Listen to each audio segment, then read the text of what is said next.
Ya, hari ini sesuai jadwal saya akan membimbing mahasiswa STT dalam rangka penyelesaian studi mereka di skripsi. Dan setiap Selasa biasanya saya menggunakan kesempatan ini untuk membimbing mereka. Dan sampai pukul 10:13 pun mereka tak ada satupun yang masuk. Ya, saya akan tunggu. Dan setelah itu saya akan tutup link ini, kiranya akan bertemu pada kesempatan lain. Perlu saya sampaikan bahwa waktu untuk penulisan skripsi sudah punya waktu batasan. Untuk gelombang yang pertama dikumpul tanggal 1 Agustus. Dan pada gelombang yang kedua akan dikumpul 10 Agustus. Jadi mohon segera untuk bersiap berbenah menyelesaikan tugas-tugas ini. Terima kasih.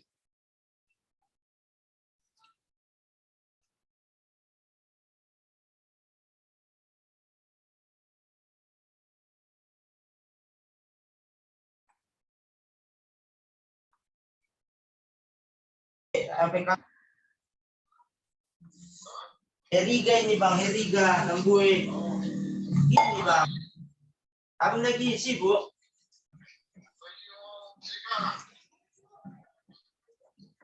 Sama? Lagi di mana bang ini? Lagi di jalan? Gak bisa ngomong bentar bang. Aku bilang. Kan gini bang, semalam HP-ku kehilangan bang. Dicuri. Makanya stres aku bang. Stres aku bang. Terus kawan bilang. Laptopku aman bang. Laptopku kan di kamar. HP-ku di luar. Ku cas. Hilang. Itu makanya pening aku bang. Abang kemarin yang HP itu apa namanya? Yang HP laptop itu Kredit. kan bang kredit. Bang kredit ya. Apa aja syarat-syaratnya bang? Iya.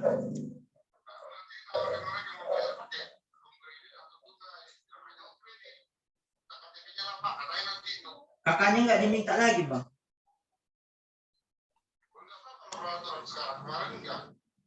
Pakai home credit ya. Itu kayak mana cara downloadnya bang? Oh orang itu yang download hanya pakai KTP asli kita. Nggak perlu kakak. Oh harus kepala asli bang.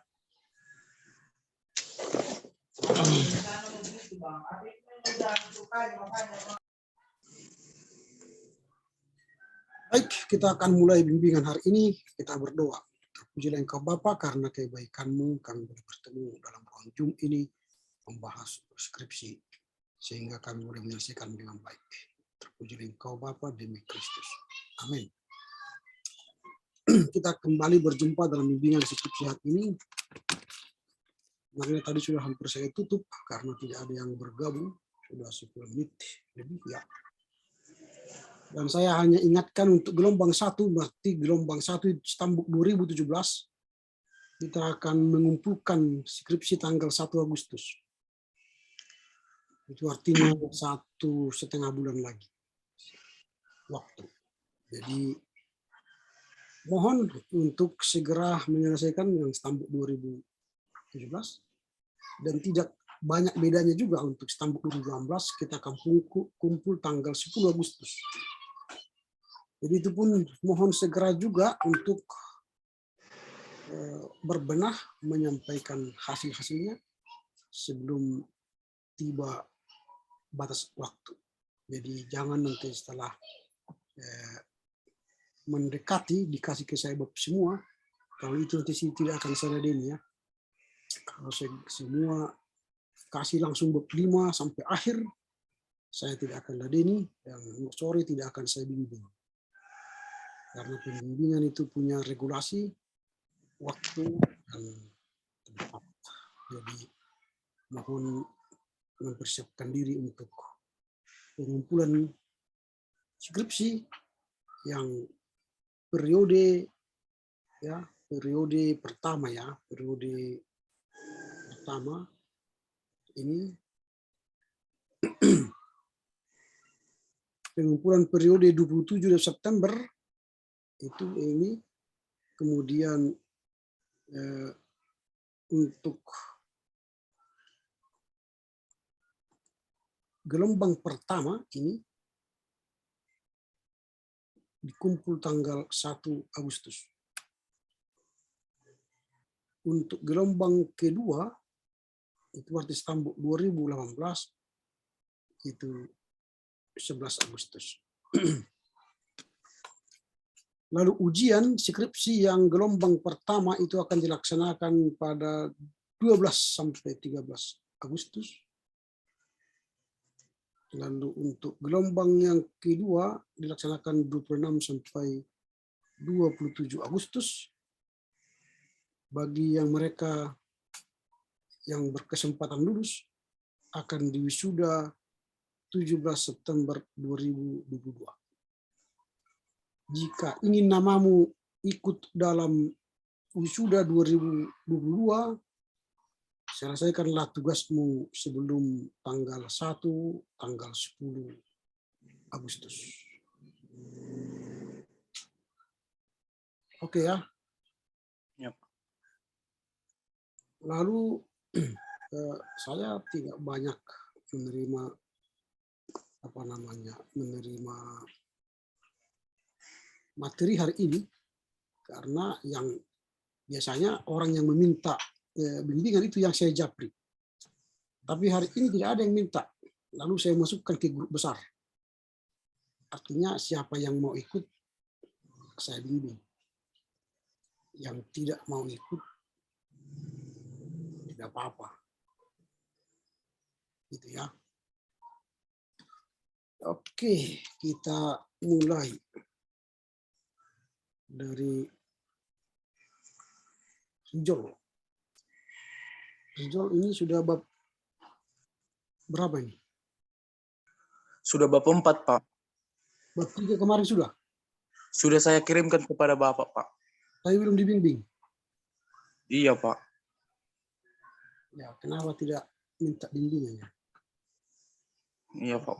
Setelah kau kirim, minta bimbingan supaya saya jadwal bimbinganmu. Iya, Pak. Minggu depan saya akan jumpai Bapak, Pak. Ya ini bimbingan ini, tak usah datang, ini bimbingan. Iya, Pak.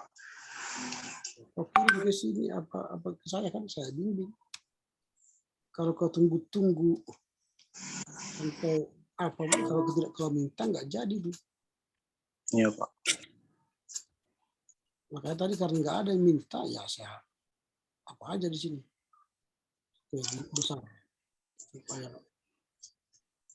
apa kita bimbingan.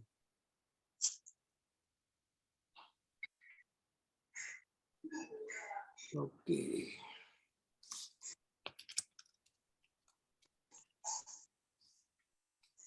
Bentar ya.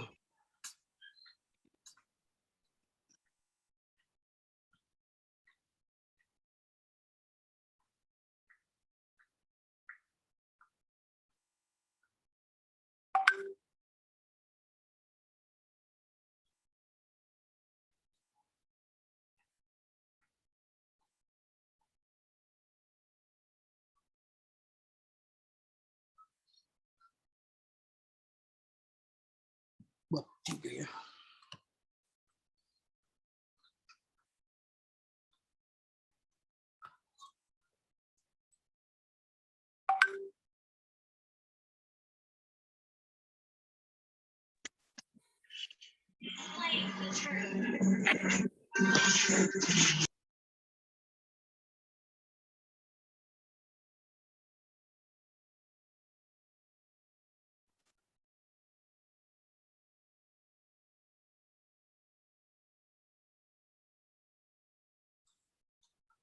Ini kan, Rijol, Iya, Pak.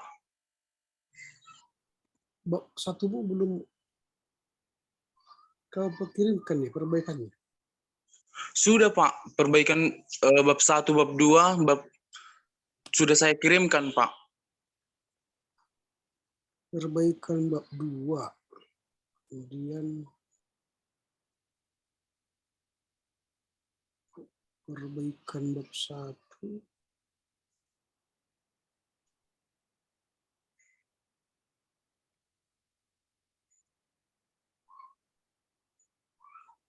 Belum ada perbaikan bab 1. Yang kau kirim ini perbaikan bab 2.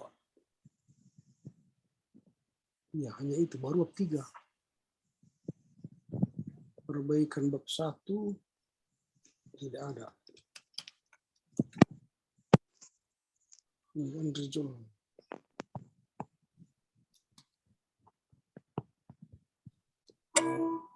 Bab 2 ini kau perbaiki.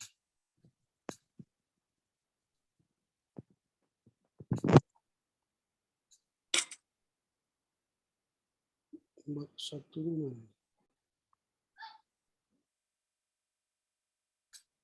Oh, nggak bisa dibuka lagi bab 1 ini.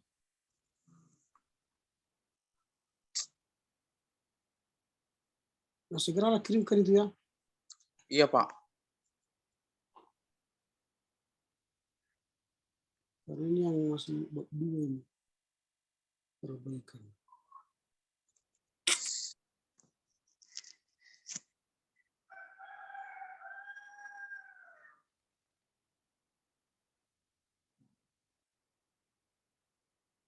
Oke.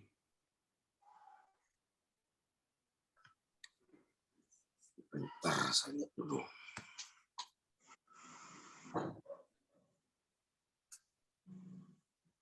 Rejo.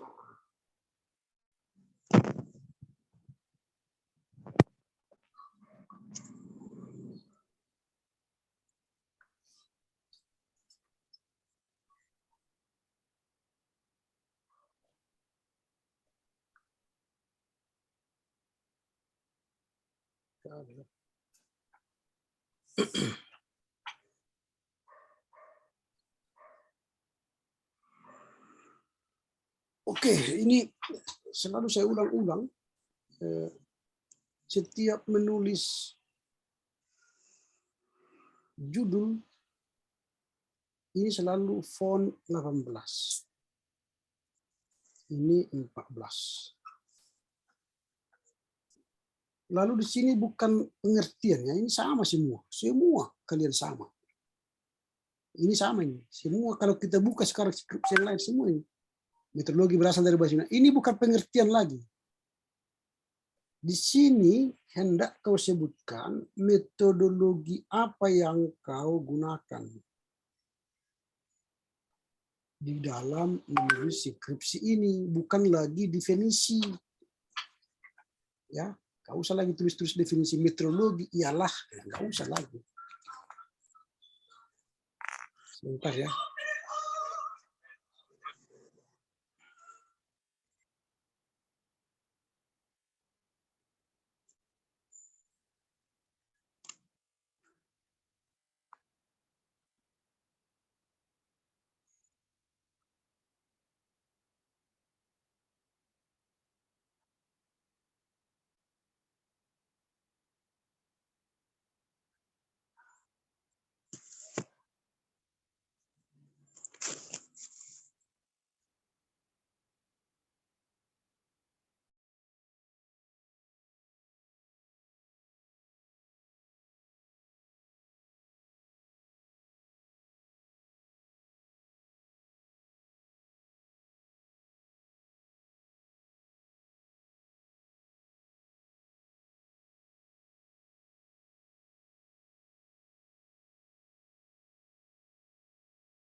Oke, kita lanjutkan ya. Jadi di sini pilihlah metodologi apa yang kau gunakan. Apakah kualitatif, kuantitatif, atau campuran. Jadi tak usah lagi berdefinisi. Pilih aja. Metodologi yang saya gunakan dalam skrip menyelesaikan masalah dalam skripsi saya ini adalah metodologi kualitatif. Pendekatan kualitatif ini sangat cocok dengan judul saya bla bla bla bla bla bla bla bla bla bla dan sebagainya, itu terserah. Lalu lokasi penelitian. Lokasi geografis.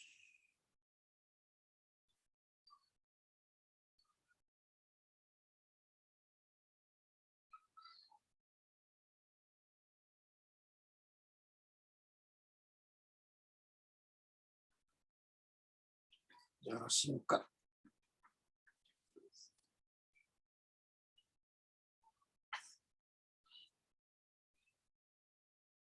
Berarti kalian tidak pernah ikut bimbingan saya ya, sehingga selalu kembali ke referen gitu ya. Sudah saya katakan tanggal, tahun, bulan tidak usah ditulis itu.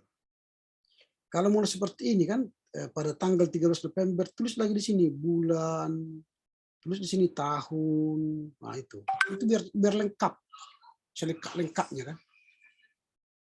Tapi dalam penulis ilmiah tidak perlu ini, tidak perlu ini, tidak perlu ini, karena ini sudah tanggal ini sudah bulan ini sudah tahun ini. Ya kan? Jadi ini berulang-ulang setiap bimbingan saya sampaikan. Mungkin kalian nggak dengar atau kalian nggak ikut gitu ya. Jadi habis energi hanya untuk hal-hal teknis sehingga kita tidak membahas apa kita. Ini ngapain ini? Ngapain kita banyak kali membahas ini? Judulmu apa? Rejon. Pendeta sebagai guru sekolah minggu, Pak. Pendeta sebagai Guru sekolah minggu.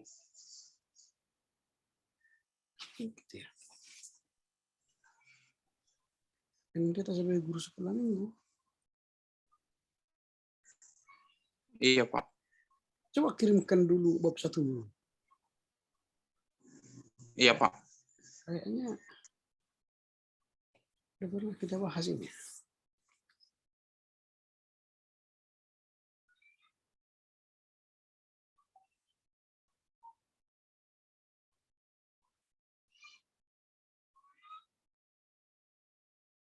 Belum pernah kita bahas ini, kawan. Langsung bab 3 ya. Aku belum pernah membahas ini. Aku baru dengar ini judul skripsi ini. Di mana kau selama ini? Wow. Belum pernah saya bahas ini. Bab 2 pun belum saya bahas ini. Keperbaikan. Sama siapa kau bimbingan?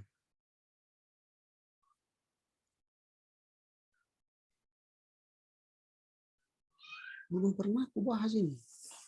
Kok nggak terlintas dalam pikiranku ini ya?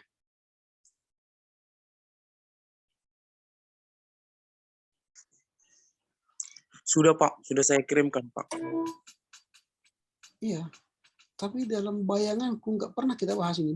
Belum pernah saya bimbing kau soal ini. Atau dalam pemikiranmu kita sudah pernah membahas ini? Kalau untuk membahas dengan Bapak belum, Pak. Tapi saya perbaiki, Pak, dari pertemuan kita sebelumnya, Pak. Yang dari online kemarin, Pak. Ya, tapi kok berani kali kau mengatakan bahwa kita sudah bimbingan bab 2 dan bab 3 gitu. Ngeri kali ini. Bisa nggak selesai nih, kawan. Saya ini selesai nih.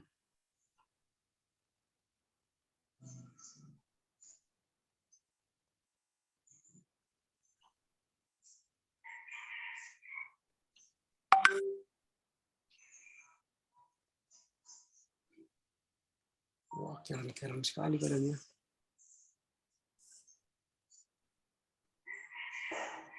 Kayaknya tidak merasa bertanggung jawab. Wow. Haleluya lah, haleluya. Semoga Roh Kudus memberi kalian hikmat bijaksana sehingga mungkin otak kalian encer bisa selesai. Ini harus kapital. Mungkin sudah saya sampaikan ya, huruf di 18 fontnya, ini 14. Lalu setiap apa tidak usah pakai ini. Sudah saya sampaikan, tapi nggak diperbaiki ya. Ini bukan proposal lagi.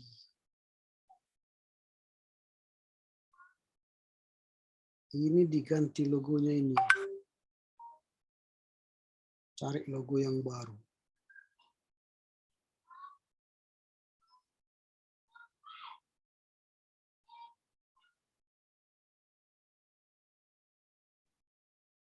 Ini font 18. Ini 14. Persoalanmu kemarin apa? Dalam judul ini. Bahwa banyak pendeta Pak tidak memberikan perhatian lagi kepada pendidikan sekolah minggu Pak. Banyak pendeta. Pendeta mana itu? Saya mengambil contoh di gereja saya. Jadi bukan banyak pendeta. Pendeta di gerejamu itu yang kau buat. Iya Pak. Pendeta itu siapa itu pendeta itu? Ini harus konsisten. Apakah pakai satu angka Arab atau satu pakai angka Romawi? Konsisten. Kalau dalam kalimat jangan singkatkan, tapi dalam kurung singkatkan. Kristus sebagaimana disebut dalam, kalau dia kalimat tulis Efesus, kalau ini dalam kalimat tulis Korintus. Tapi kalau dalam kurung singkatlah dia. Iya Pak.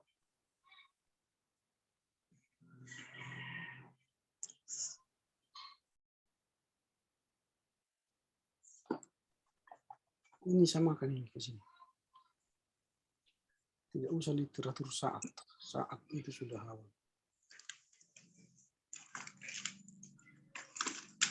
Ini konsisten, jangan saat ini huruf kecil kalam hidup, ini BPK kalam hidup. Ini kenapa huruf besar? Harus tulis huruf kecil. Kalau sudah ada ini BPK Gunung Mulia tak usah buat ini. Ini digunakan kalau kau tulis begini, BPK GM baru pakai ini. Kalau sudah dipanjangkan tidak usah pakai ini. Coba bandingkan antara ini di sini. Di sini mulai catatan kakinya. Setelah ini langsung di sini. Berbeda itu. Harus ke sini. Kalau apa konsisten ke sini, sejajar di sini.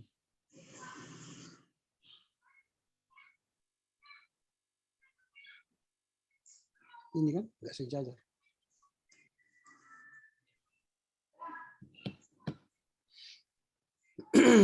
Tidak perlu yayasan.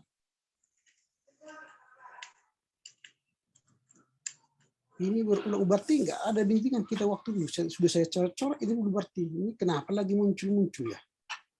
Pasti nggak ada gunanya saya bimbing kemarin ya.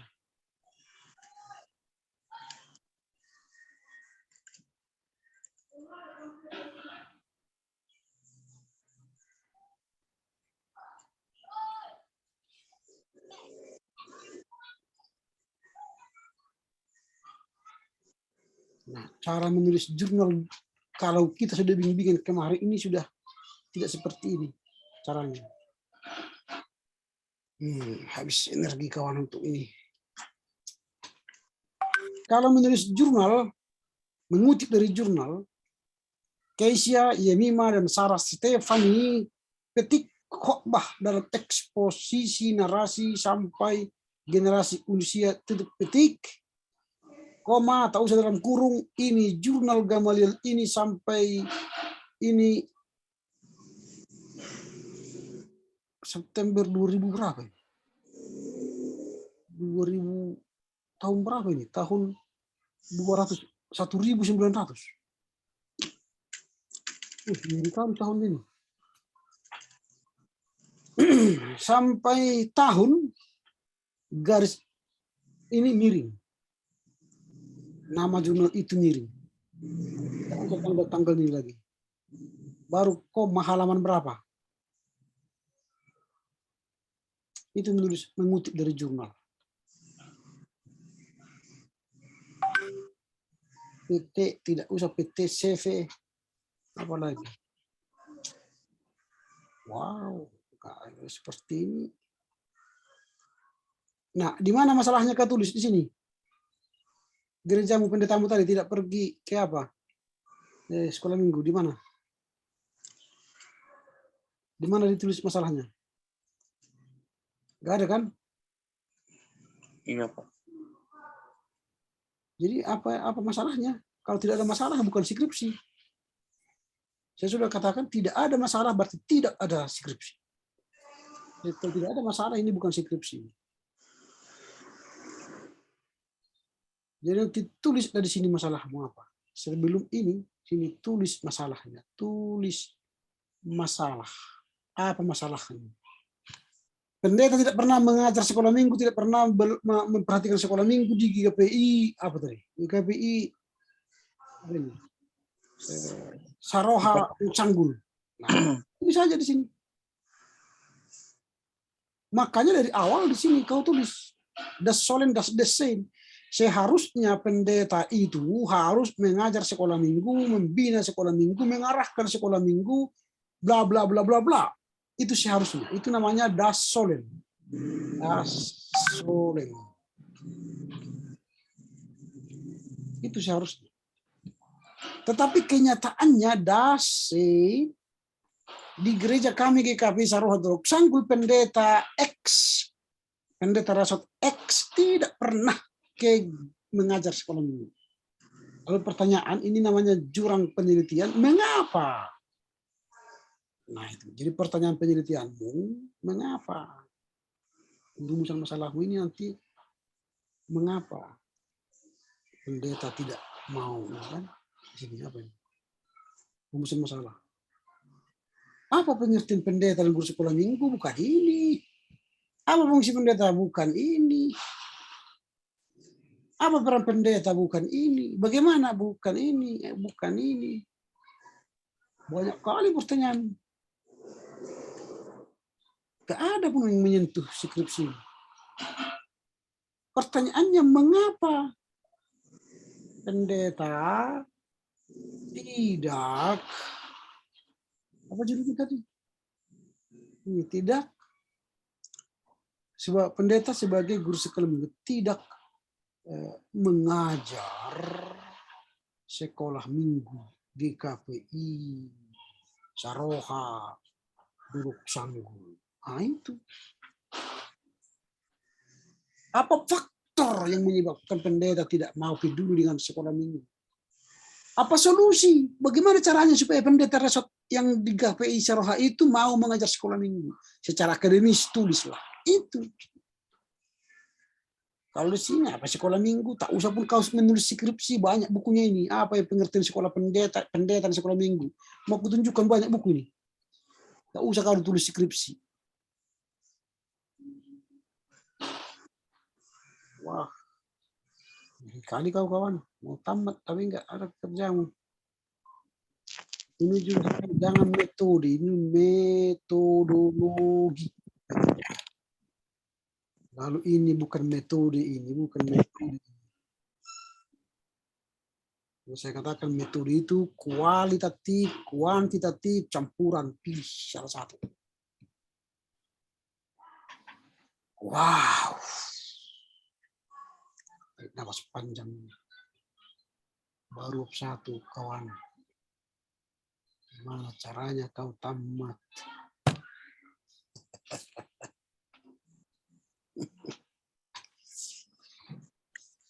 Haleluya, haleluya. Emang Superman kalian ya. Gila.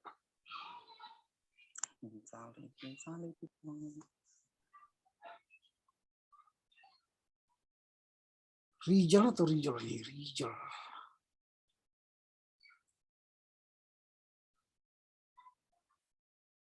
Hijau. Ini sudah kukirimkan sama kau perbaikan bab 1-nya. Kau perbaiki tapi nggak ada kau perbaiki. Udah kau perbaiki Pak, kau beritahu nggak ada kau perbaiki. Sama aja.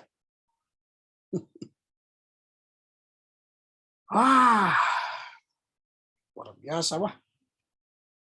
Kita masih masuk bab 2 ini. Bab 2. Perbaikan kau bilang, padahal belum ada perbaikan di bab 2. Belum saya sentuh ini bab 2.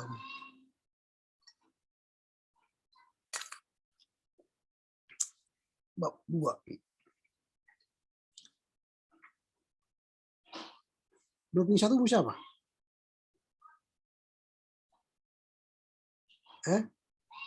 Bu Roni Pasu, Pak. Sama Roni Pasu sudah sampai kesimpulan. Sudah bab 4, Pak. Wah, keren ya.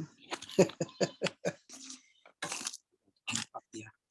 Luar biasa. Tamatlah kau kawan. Oke, ini sedang kita tunggu ini bab 2.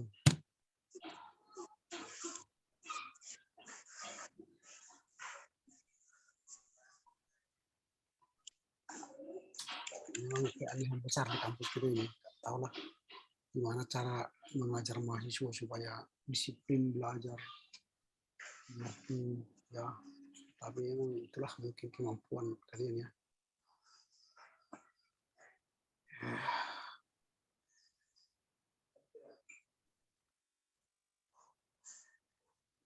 Bab 2. Setiap judul harus apa? Harus kapital. Judul itu huruf besar. Kapital mungkin nggak tahu nanti kau udah huruf besar. Ini semua harus font 18, ini 14. Kalau huruf sambung tak usah huruf besar. Kerangka teoritis. Nah, ini ya, ada kerangka konseptual ini. Ada kerangka pengajuan hipotesa. Ngerti nggak apa artinya kerangka konseptual dan pengajuan hipotesa? Rijol, apa bedanya itu? Apa beda kerangka konseptual dan pengajuan hipotesa?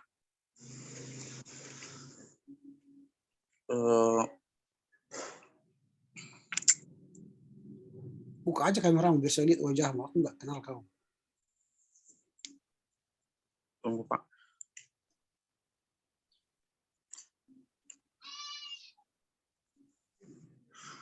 Kalau di kerangka konseptual itu, Pak, di sana menjelaskan bagaimana kondisi di gereja itu, Pak. Apa artinya kerangka konseptual dan pengajuan hipotesa? Dalam pemikiranmu apa itu? Kalau dalam pikiran saya, Pak, apa aja yang menjadi permasalahan yang singkat gitu, Pak, di jemaat itu. Permasalahannya, pokok masalahnya, Pak. Salah. Dengar ya, biar kau tahu. Kalau kerangka konseptual, metodologi yang kau gunakan ialah kualitatif. Itu artinya kau gunakan metodologi kualitatif wawancara yang mendalam. Kalau kau gunakan pengajuan hipotesa, yang kau gunakan ialah kuantitatif. Kau gunakanlah angket, kuesioner. Itu. Kau metodologimu apa? Angket, Pak. Angket berarti pengajuan hipotesa. Jadi Iya, tak Pak. bisa buat kerangka konseptual, nggak usah. Karena dua hal yang berbeda itu. Jika buatlah kerangka teoritis dan pengajuan hipotesa. Titik. Ini sih. Nah, kalau pengajuan hipotesa berarti kau menggunakan kuantitatif, maka nanti di bawah pengajuan hipotesamu diduga, maka, jika, maka, pengaruh ini, maka itu. Kalau konseptual itu berarti kau membuat konsep awal sebelum kau buktikan nanti di bab 4. Kalau pengajuan hipotesa, kau duga dulu di awal, baru nanti buktikan di bab 4. Nah itu. Pendeta sebagai pelayan Tuhan. Kalau setiap ini Keluaran 29 ini spasi ya, ini spasi. Kalau nya itu harus pakai nya. Pakai ini penghubung ini. Pakai ini. Nya, semua nya kepemilikan.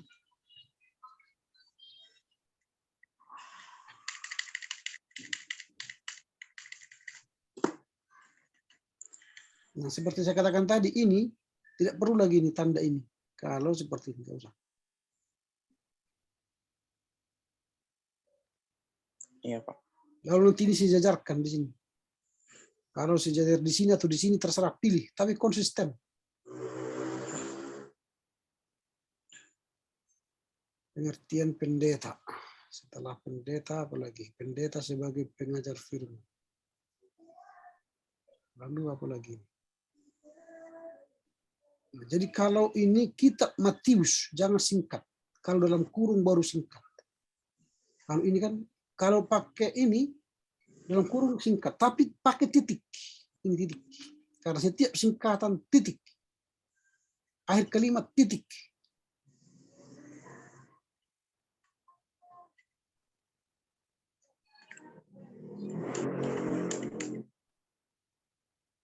Pendeta sebagai gembala. Ini kan sudah kayak pembahasan ini. Apanya maksudnya? Ini kan definisi. Definisi itu kan membahas pengertian pendetanya sebenarnya sini. Teorimu tentang pendeta. Ini ke pendeta sebagai pelayan, pendeta sebagai ini sudah pembahasan ini.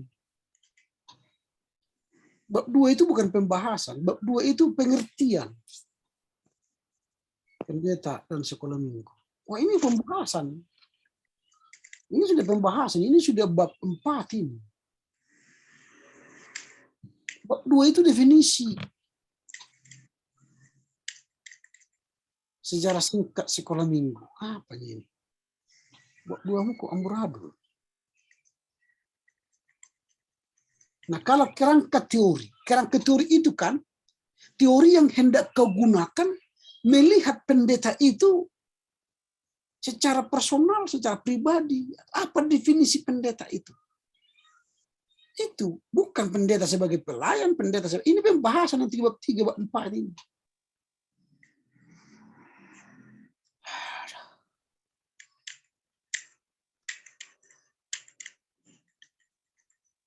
Definisi pendeta, definisi sekolah minggu, itu yang kau apakan? Yang harus kau apa di sini? Yang harus kau bahas di sini. Ini larinya pendeta sebagai guru sekolah minggu. Ini sudah bab 4 ini, pembahasan ini. Jadi apalagi nanti kau kerjakan di bab 4? Kalau sudah kau kerjakan ini bab 2. Berarti bab 2 ini sudah skripsi gitu, habis semua. Ngapain kalian ke bab 2, 3, bab 4 kesimpulan? Bab 2 aja kau kasih ke kampus langsung, selesai ini. Udah selesai ini kan? Bab 2-nya ada bab 4. Tinggal buat kesimpulan aja lagi ini, udah selesai. Ini apa lagi? Karakter pendeta sebagai guru. Ya, ini bukan bab 2 ini. Ini bab 4. Mana ini? Udah masuk bab 4 kau. Apa isi bab 4 kau buat? Siapa anak sekolah minggu? Apa ini? Kok siapa anak sekolah minggu? Apa hubungannya? Anak sekolah minggu lah. Anak-anak dalam Alkitab. Anak gereja. Wah, di tahun apa ini? Ini berapa halaman ini? Belum 4 halaman. Kita tadi ada sini. Pendeta sebagai guru membekali diri dalam menjalankan panggilannya. Ya, sudah coba buat lagi isi bab 4 di sini. Memperlengkapi pendeta sebagai guru. Wah, sudah bab 4 ini. Gak ada di sini bab 2. Isi bab 2 enggak ada ini. Ini apa? Spiritual sekolah minggu. Pengertian spiritual. Ada tadi pengertian spiritual. Pendeta dalam meningkatkan spiritualitas anak. Oke, bisa. Definisi spiritual, oke. Ini boleh dipertahankan. Tumbuhnya spiritual sekolah minggu. Peran orang tua. Ini kok lari ke peran orang tua. Ini pembahasan. Jadi dulu bukan pendeta untuk meningkatkan spiritualitas sekolah minggu. Ini ke peran orang tua. Kemarin Pak, saya buat di judul besarnya faktor-faktor Pak. Tapi datang ibu itu, masukkan aja peran orang tua juga di sana katanya Pak. Hubungannya judul bukan pendeta. Menurut saya ini nggak cocok di sini. Dan ini pun tidak cocok di bab 2 ini. Gereja. Kalau definisi oke. Peran pendeta. Peran pendeta. Ini udah bab 4. Udah habis ini bab 4 di sini kau kerjakan. Rangka konseptual. Ini tadi karena kau ini untuk penelitian kualitatif ini, bukan untuk kuantitatif. Pengajuan hipotesa. Hipotesa adalah gak usah pakai definisi lagi. Langsung aja hipotesamu apa? Duh, mana hipotesamu? Mana hipotesamu? Kau definisi aja ini. Ini, jika pendeta menjalankan perannya sebagai guru sekolah minggu, maka spiritual anak sekolah minggu duduk sanggup. Wah, ini. Inilah hipotesamu. Ini tak usah definisi-definisi itu. Ini aja, ini hipotesamu. Jika pendeta. Ini kau buktikan nanti di bab 4. Ini harus kau buat buktinya melalui angket. Benar enggak? Jika pendeta itu mengajar sekolah minggu, perhatian kepada sekolah minggu, maka spiritualitas anak akan meningkat di Roksanggu. Ini ya, saya kirim ini untuk kabar baik ini. Banyak kali yang tidak fungsinya bab 2, kau isi bab 3, bab 4 di situ. Berarti nanti bab 4 nggak ada lagi isinya. Karena sudah kau bawa di bab 2 semua.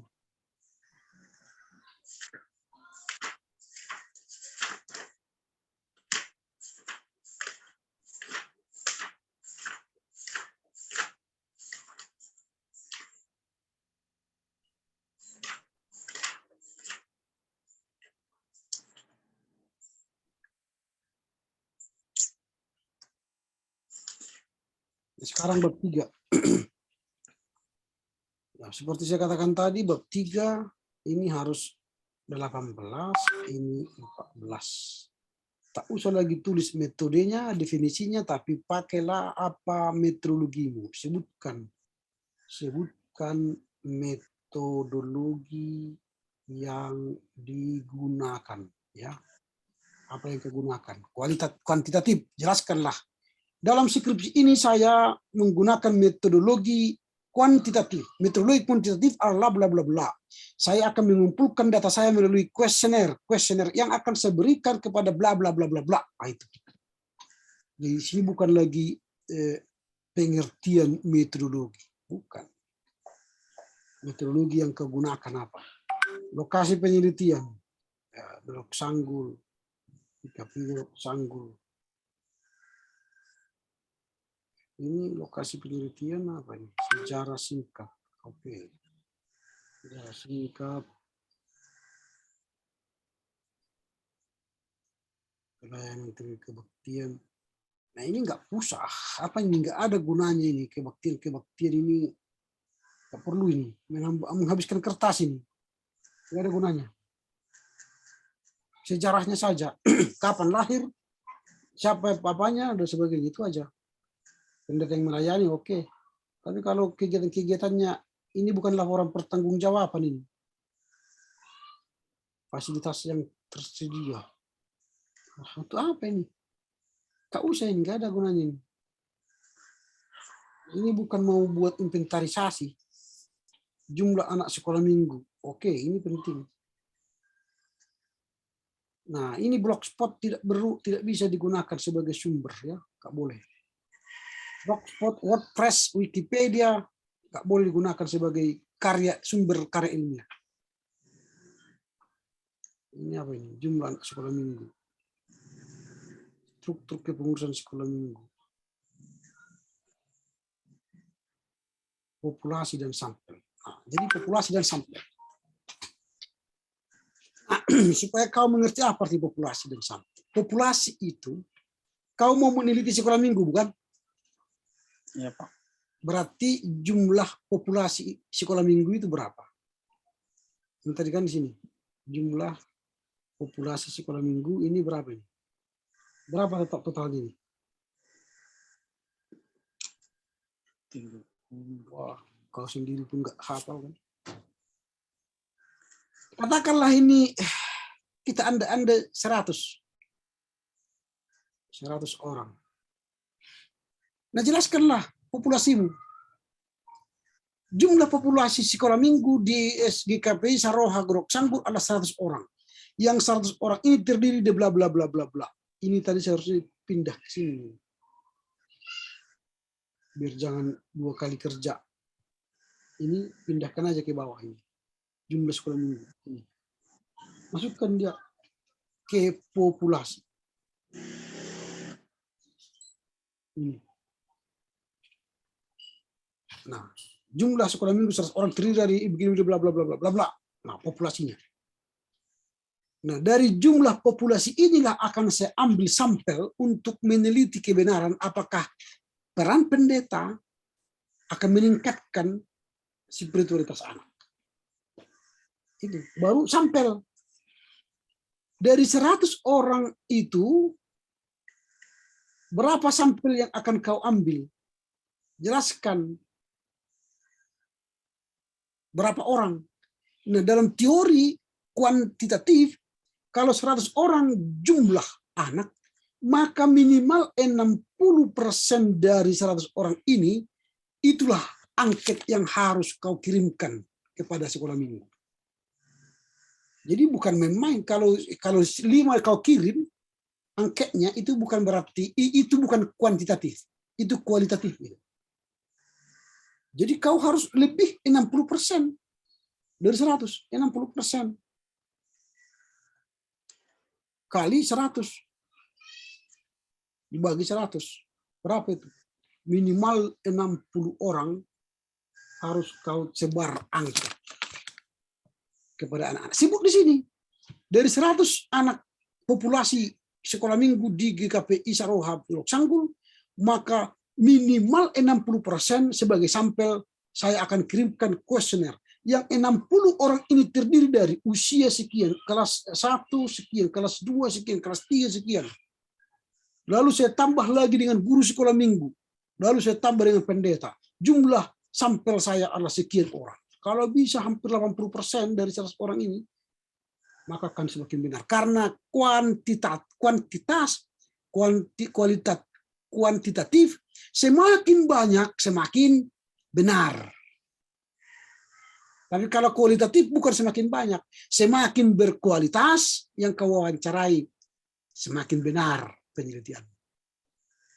Ini, jadi jangan definisi-definisi lagi di sini.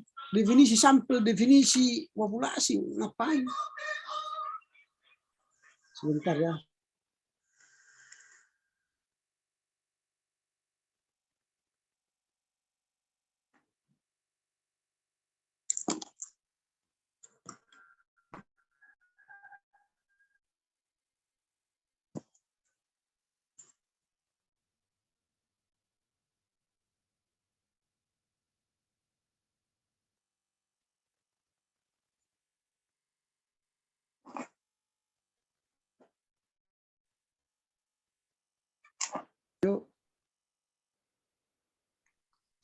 Nah itu, jadi sampel itu kau sebut siapa-siapa mereka, sampel itu. Nah ini, kalau kau buat ini 37 orang, ini bukan penelitian kuantitatif. Kalau 37 orang, itu kualitatif.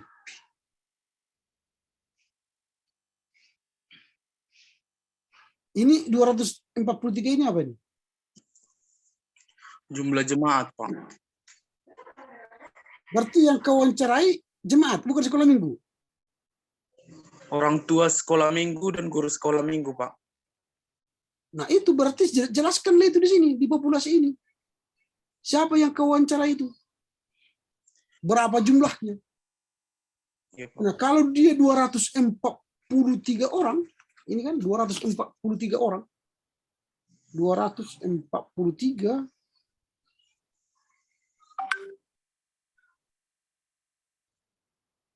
berarti supaya bisa benar penelitianmu ini, 60% dari 243 ini, maka yang harus kau cari, yang kau sebar kuesioner ialah 146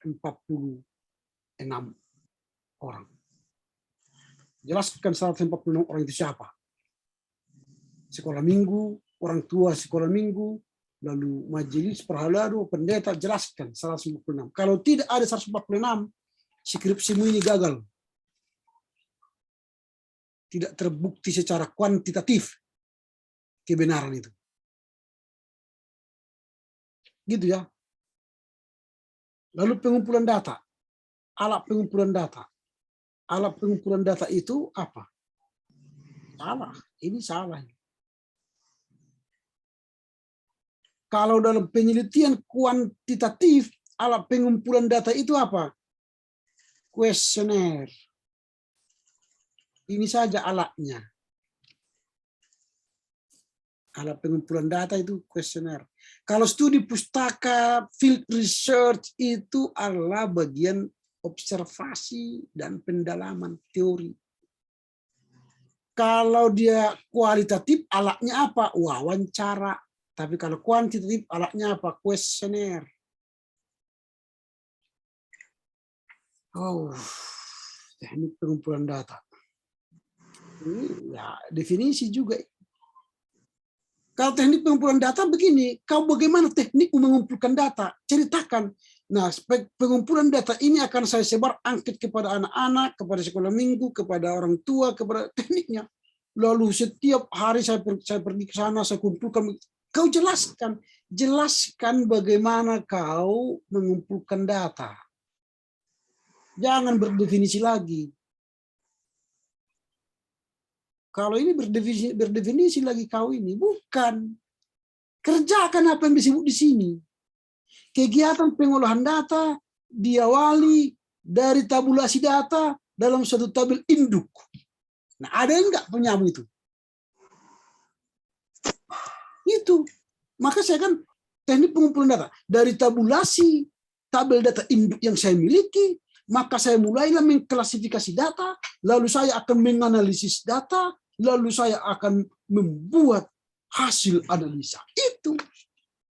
Apa yang kau kerjakan? Bukan lagi definisi tabulasi data, pengumpulan data, bukan. Baru kutiplah teori ini. Dalam rangka membuat analisis terhadap datamu, kau gunakanlah teori ini. Teori siapa ini? Ini kau kutip, kalian tidak ada teori siapapun kalian buat itu. Ini lagi gambaran tentang tinjauan pak. Apa pak lagi di sini? Tinjauan pak lagi. Kau jurusan apa? Pak atau teologi? Teologi, Pak. Lalu kenapa ini gambaran tinjauan pak? Karena di dalam subjudul, Pak, saya pakai tinjauan pak, Pak. Oh gitu. Ya, oke lah. Oke, bagus lah. Oke, ini sudah selesai bab 3 ini tadi ya. Perbaikilah banyak ini bab 3 ini. Semoga bab 4 juga selesai dengan tadi, catatan tadi. Makanya sering mahasiswa ini skripsinya nggak nyambung. Bab 1 membahas kacang bolu, kacang Arab, bab 2 membahas dodol, bab 3 membahas mawar si langit. Kesimpulan surga dan neraka. Nggak nyambung. Oke, itulah ya, Rizal. Siapa lagi nih? Yang hadir di sini siapa nih?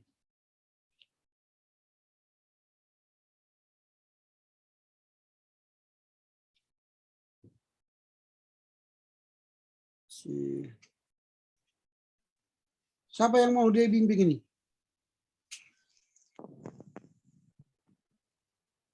Ada?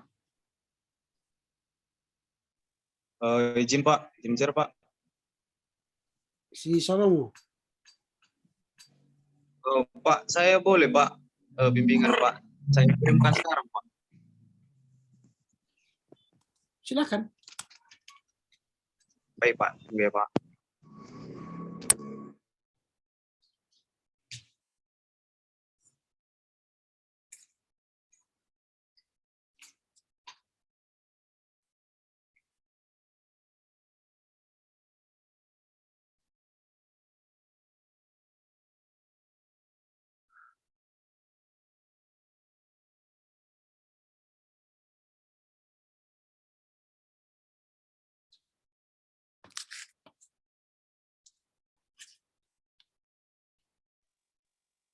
Sudah saya kirim Pak. Oke.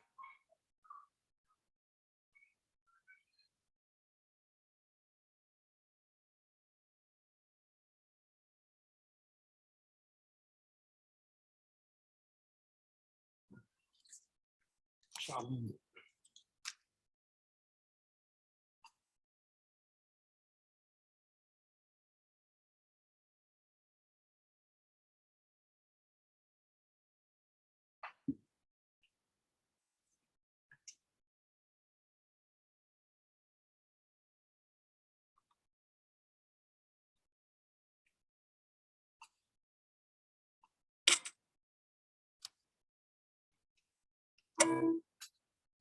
Ini bab 3. Iya Pak.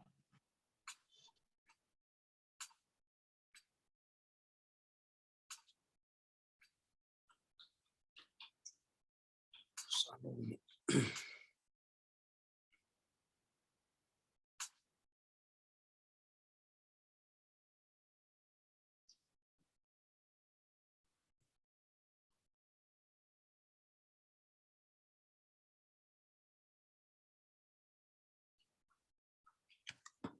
Oke.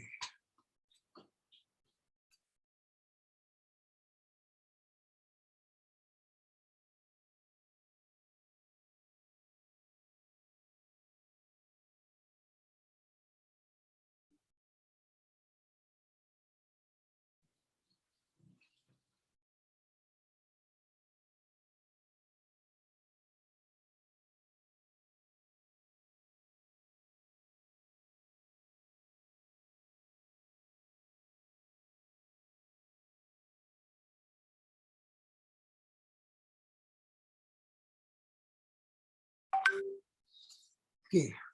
Ini ya, Salomo ya.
ini sudah kebandingkan dengan kanon-kanon lain yang berbicara hikmat ya. Iya Pak, benar Pak. Oke. Oke. Hikmat dan pengetahuan dari Allah.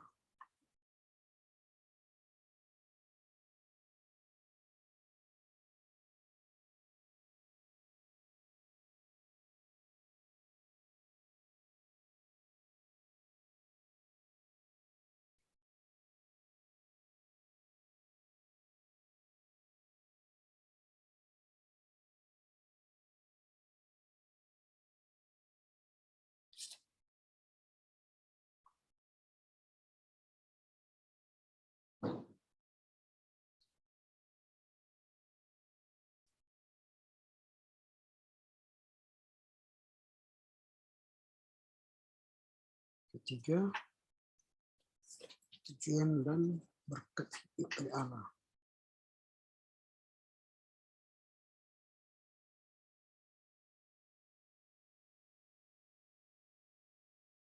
Ini koma dalamnya. Tidak perlu lagi yayasan.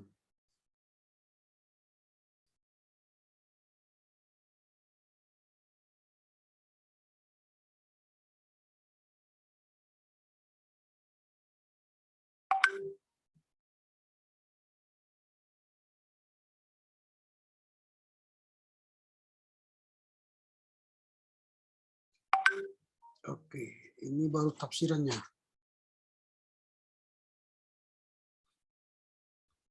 Yang pertama tadi dengan tertafsirannya, baru tafsiran eksegesi kanonikal. Dua tawari hasil tafsiran.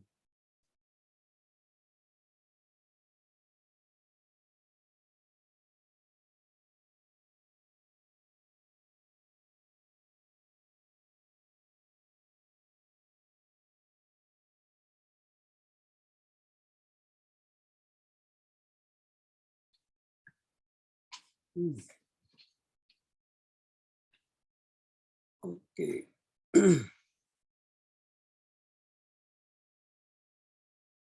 Nah, kalau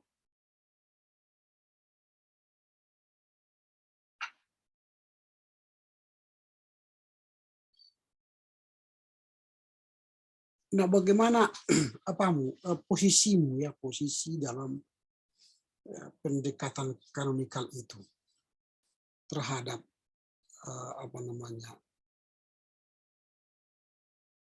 hikmat itu. Kan dulu kan hikmat dari Allah. Nah, setelah kau baca tafsiran kanon di atas tadi, lalu kan hasil ini sebenarnya disinilah standing point yang mau kau sampaikan di sini. Apa yang menjadi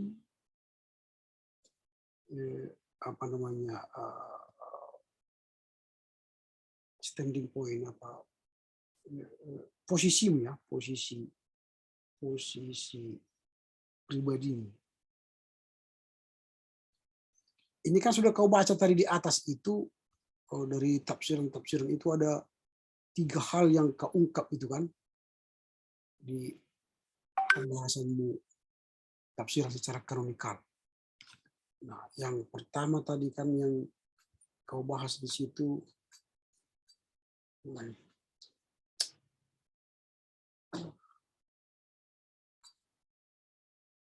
soal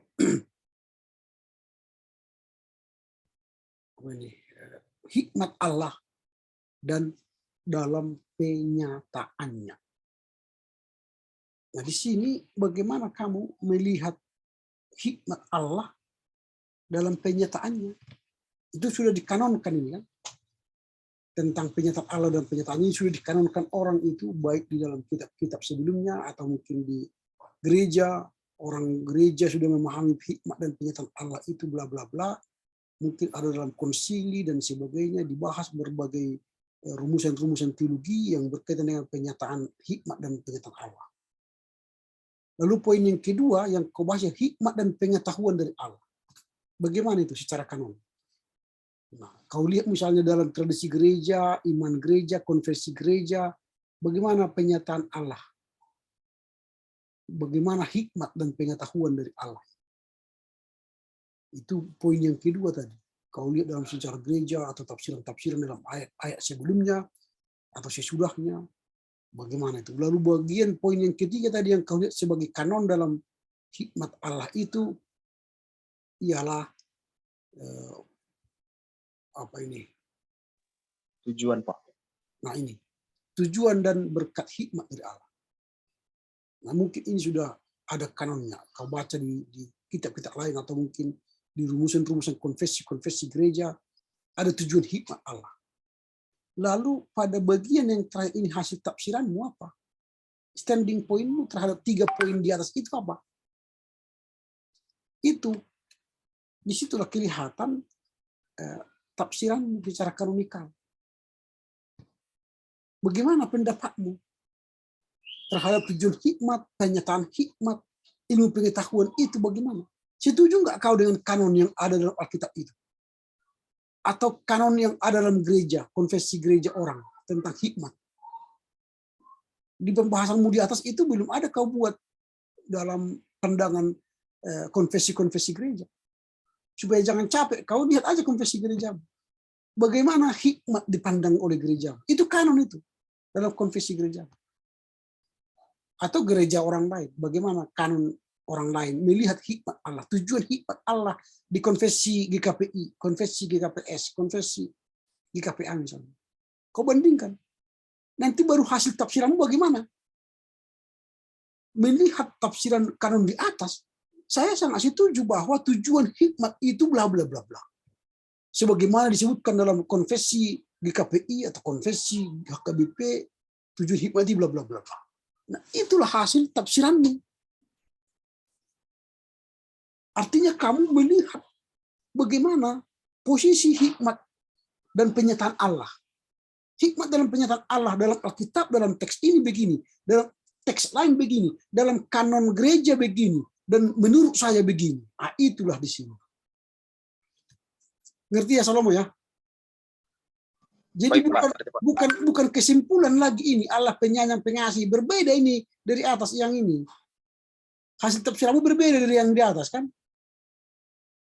Seharusnya di sini standing pointmu. Apa yang kau bahas di atas, kau berilah pemikiran. Lalu nanti setelah ini masuk ke bab 4, ya, ke bab 4 itu hasil refleksi dari tafsiranmu tadi. Bagaimana penyataan Allah diwujudkan dalam kekristenan masa kini? Kau buat di sini implikasinya bagi hamba Tuhan. Bagaimana hamba Tuhan mengambil keputusan? Nah itu berdasarkan hikmat di atas, bahwa tujuan hikmat berdasarkan tafsiran kanonikal, bla bla bla bla, demikianlah seharusnya pendeta mengambil keputusan. Nah itu nanti di bab 4 refleksi atau relevansi. Mulai penyambungnya Salomo ya. Jadi kaitan bab 1, bab 2, bab 3, bab 4 itu berjalan ceritanya. Gitu. Jadi bab 4 itu nanti apa yang kau tulis di sini sebagai hasil tafsiranmu ini sebagai amanat di sini, inilah relevansikan ke bab 4. Seharusnya pendeta ini dalam mengambil keputusan, dia harus menjadikan hikmat Allah itu sebagai penyataan Allah, hikmat Allah sebagai ilmu pengetahuan, hikmat Allah tujuannya begini-begini. Maka pendeta dalam setiap mengambil keputusan harus bla bla bla bla bla. Bab 1, bab 4 lah itu.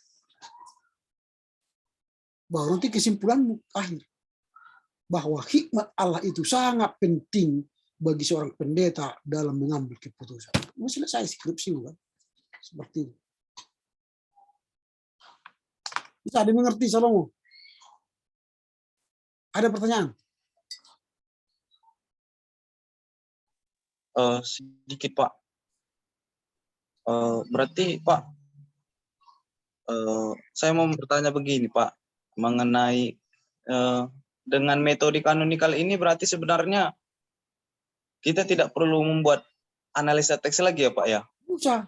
Itu bukan tugasmu. Kau melihat hikmat itu dalam kanon. Kanon itu apa? Kanon itu ditetapkan, dirumuskan bersama. Maka saya katakan tadi, lihatlah itu di kanon konfesi gereja, itu kan kanon. Atau apa namanya, di hukum siasat gereja, di mana lagi dikanonkan. Atau di konfesi-konfesi lain, atau misalnya lihatlah di Augsburg, konfesi Lutheran atau konfesi Calvinis atau konfesi apapun. Di situ bagaimana hikmat di sana. Itu dalam kanon. Kan ketafsiranmu secara kanon ini. Bukan historis kritis. Historis kritis baru tadi. Analisa teks. Apalagi Sitzim Leben. Nah, itu apa, historis kritis. Ini kan kanonikal. Jadi kau lihat teks ini dikanonkan di mana? Di rumusan-rumusan konfesi-konfesi gereja-gereja orang-orang beriman, atau mungkin kalau di Perjanjian Lama mungkin di paguyuban orang Israel melihat hikmat Allah itu sebagai apa. Di Perjanjian Baru orang-orang percaya itu melihat hikmat Allah itu sebagai apa. Itu kanon. Gitu loh. Paham ya Salomo ya? Iya Pak, paham Pak. Oke, berarti nanti perbaiki ini langsung ke bab 4 ya. Baik Pak. Usahakan segera, ini sudah waktu berjalan ini. Jangan nanti apa namanya habis waktu. Ini saya kirim ya.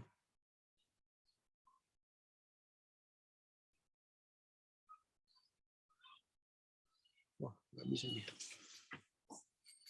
Sinyal mungkin ya.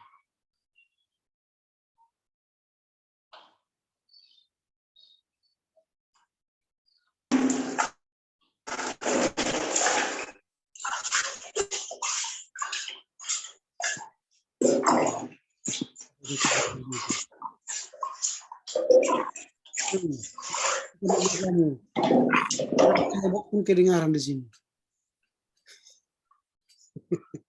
Kalau ke kamar mandi, jangan hidupkan kamar apamu.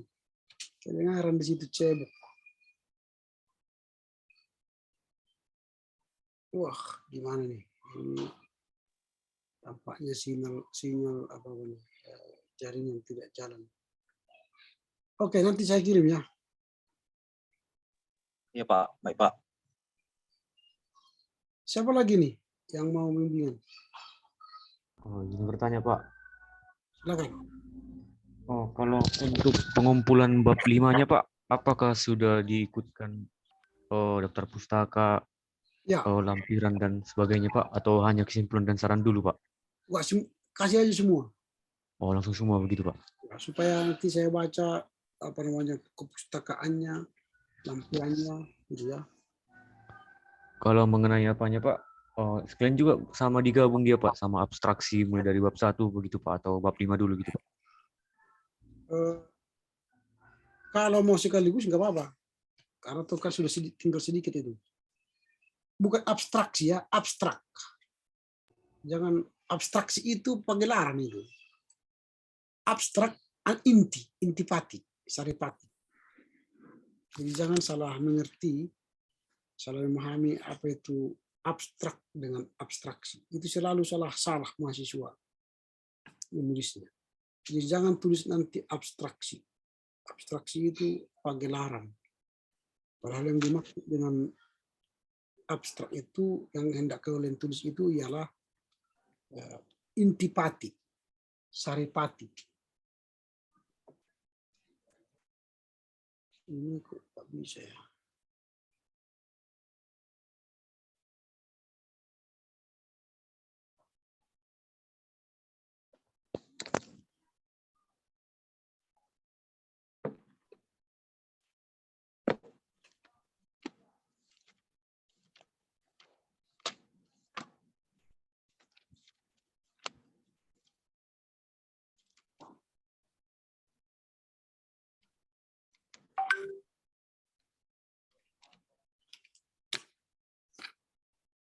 Bisa jaringan kok bisa jaringan.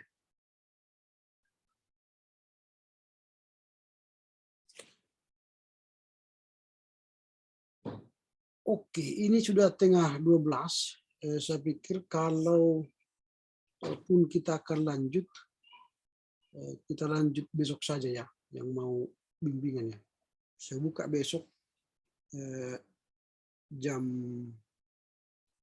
8 pagi ya. Bagi yang mau ya, siapa yang mau datang, kalau tidak usah. Jam 8 pagi besok. Ya, kita lanjut jam 8 pagi ya. Oke, Pak, boleh saya sebentar bertanya, Pak? Silakan.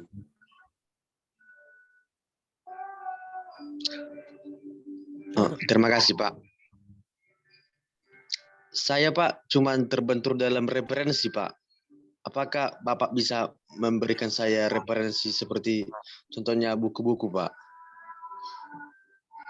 Maksudnya apa? Di mana apa bentur-benturnya? Saya kesulitan, Pak, mencari buku, Pak, dengan judul saya, Pak. Maksudnya apanya yang apa? Yang susah kau cari gitu loh. Dengan judul skripsi saya, Pak. Buku-bukunya terbatas, Pak. Judulnya. Immanuel, Pak. Terus mau masuk berapa? Bab berapa? Bab 3, Pak. Bab 3 kan soal meteorologi kan? Kenapa harus cari apanya? Bab 3 itu masih meteorologi. Jelaskan meteorologi ini mengumpulkan data tentang Immanuel itu, judul skripsi itu. Bagaimana caranya kamu mengumpulkan data itu? Kau menggunakan metodologi apa? Saya melakukan metodologi library research, Pak. Perpustakaan, Pak. Bukan metodologi itu. Metodologi apa? Kualitatif, kuantitatif, campuran? Yang mana?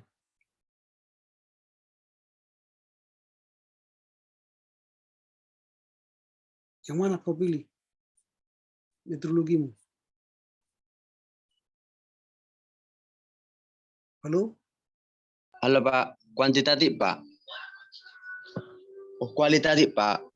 Library perpustakaan, Pak. Ya, semua. Kuantitatif, kualitatif, campuran, semua ada perpustakaan itu. Perpustakaan sama field research sama itu. Metodologi berbeda. Metodologi itu apa yang kau gunakan? Kualitatif atau kuantitatif atau campuran. Kau aja sebagai penulis nggak ingat apa yang kau tulis. Metodologi kualitatif, Pak, dan menggunakan eksegesi kanonikal, Pak. Nah, itu. Jadi itu aja kau kerjakan di bab 3 ini. Ikutilah bab 3 eksegesi kanonikalmu. Ini contohnya siapa sudah ada ini. Si Samuel Salomo. Jadi ikuti aja cara Salomo. Di mana ada kanon tentang apa? Tentang Immanuel. Makanya jangan selalu membuat istilah tapi kau nggak ngerti. Ini kan eksegesi kanonikal terhadap Yesaya 7 ayat 10 sampai 17. Lalu kau kaitkan lagi dengan COVID-19, implikasinya lagi bagi warga jemaat. Waduh, ngeri kali kan. Nah itu harus kau cari metodenya apa. Ini kan Immanuel. Di mana biasanya orang mengkanonkan Immanuel? Udah pernah kau cari itu? Ada kau temukan dulu di mana orang mengkanonkan Immanuel? Tadi Belum, Pak. lalu mengapa kau tulis skripsimu dengan eksegesi kanonikal? Kalau nggak ada tamu. Jangan selalu bersembunyi, saya tidak punya buku. Orang yang menulis itu harus punya buku dong. maka dia berani menulis. Dia sudah tahu masalahnya, dia tahu menyelesaikan masalahnya, maka dia menulis. Kalau kau nggak tahu apa itu canonical Immanuel, di mana ada kanon Immanuel, ya salah sendiri.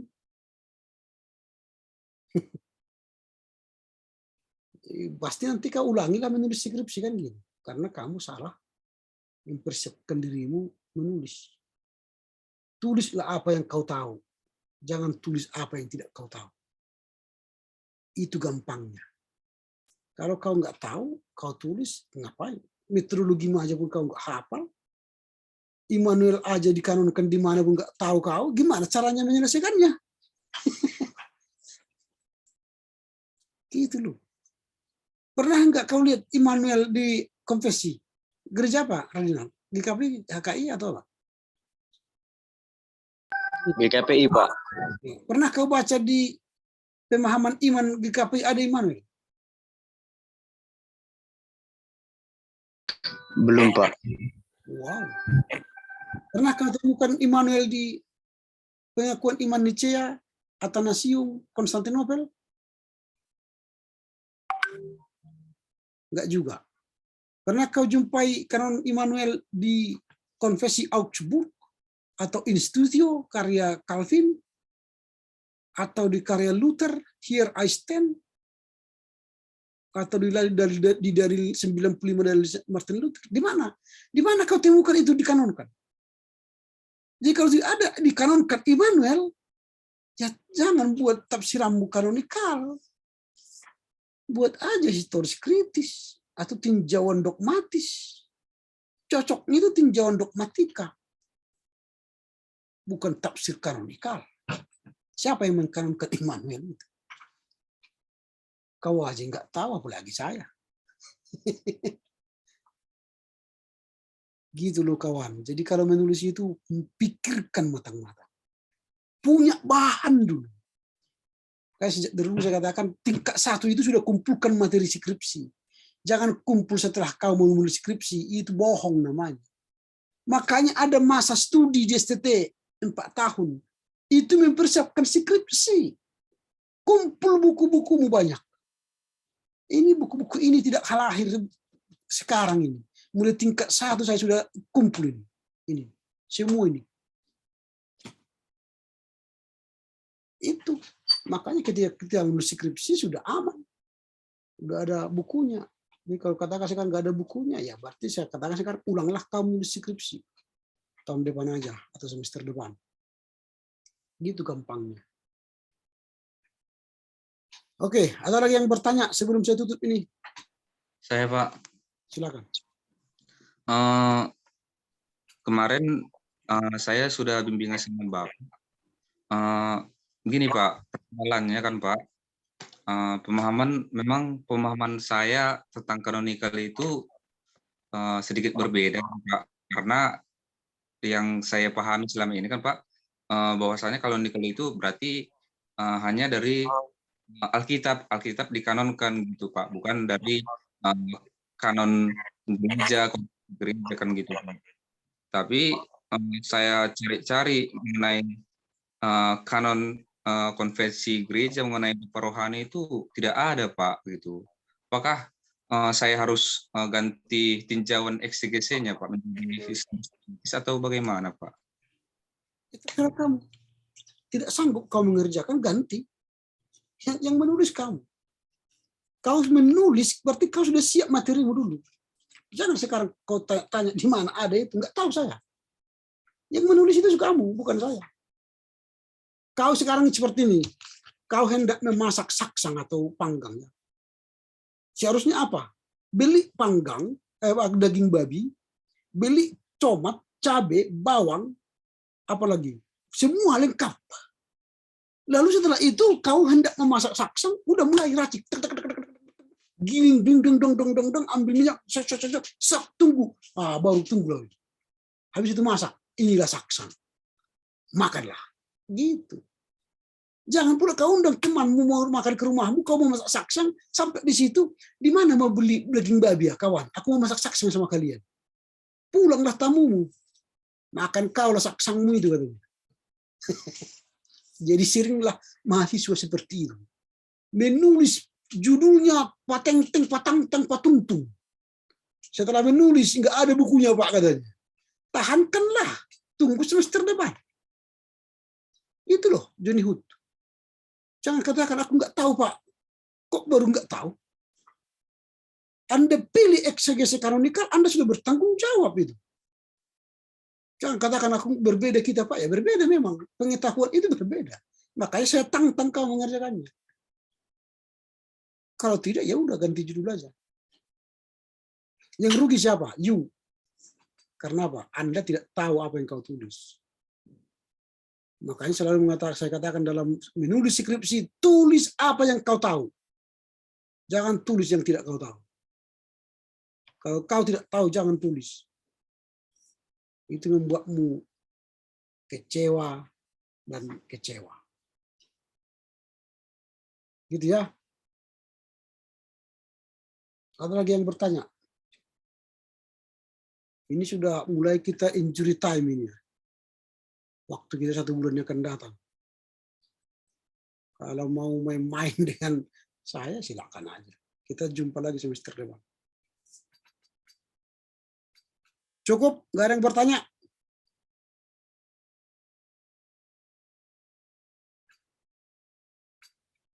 Ada? Nggak ada? Mas Pak. Pak. Pas ya? Oke, sampai jumpa besok jam 8 ya.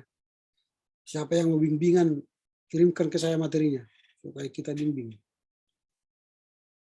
Oke ya, sebelum kita tutup, kita berdoa. Terima kasih Bapak, kami bersyukur kami telah menyelesaikan bimbingan siang ini. Tumpukan mereka, para mahasiswa, dalam rangka menyelesaikan tugas mereka, supaya pada akhirnya selesai dengan baik. Terpuji Engkau Bapa demi Kristus Yesus. Amin. Selamat siang ya.